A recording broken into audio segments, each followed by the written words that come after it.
We are live and direct. Mini-trons cooking for the day. Sweet and sour chicken. Look at that. I can't wait to get that in my neck. I might as well tell you what we've been getting up to first. Well, that is after we have a little look at the cat stations.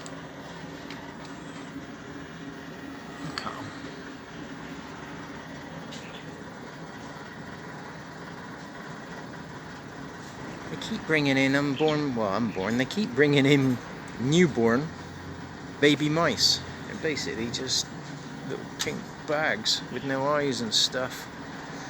Unfortunately, there's nothing we can do about that, and they are responsible for doing all this kind of damage and filling every car of mine up with shit. So, sorry rats. Tough titty. You keep catching them, Mouser. Meanwhile,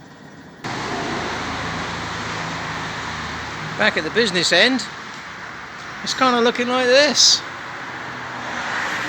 It's starting to take shape now, unfortunately. I'm not happy with that door. I can see some of the stoppings in it, so I'm going to have to do that one again.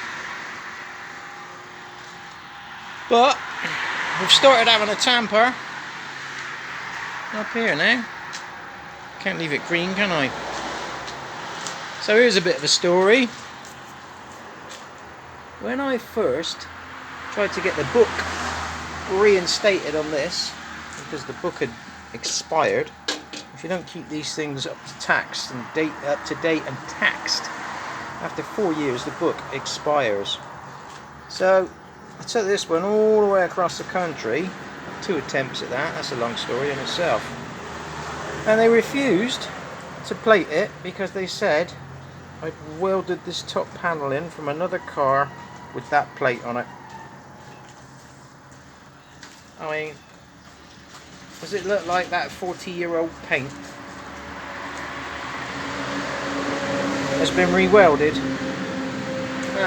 Still got my negative earth sticker there, look. And that's what you got to deal with in this country. Sheer belligerent stupidity. So for that reason, I'm very reluctant to take this plate off and paint the top scuttle, because then they'll see that the rivets are new, and then they'll say, oh no, you take this from another car. Anyway, we'll cross that bridge when we get to it. Talking about crossing bridges, this was a square headlight car. There's no chance of getting a decent grille here. So I took these motorcycle headlights from the Mark II out the back. Managed to fit them up in the buckets. Just need a little bit of refining. And then I took a semi-decent grille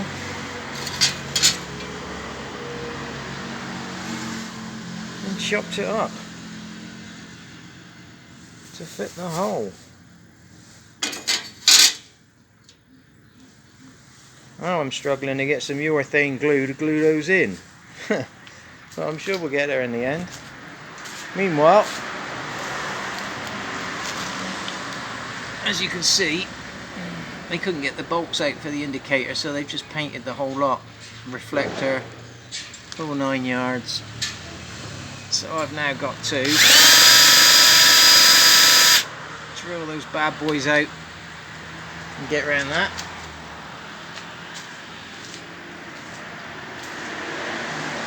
Another thing about being in Thailand, you can leave stuff out in the open. How many places in the UK can you park a jet ski in the front yard for over a month without a lock on it? Yeah, that just ain't happening, is it? So, no painting at the moment, just fiddling. Oh, I might tell you the engine on that I might tell you the story on that 1600 engine too sometime. It's staying in there. So, I think food is beckoning. Nom nom nom time.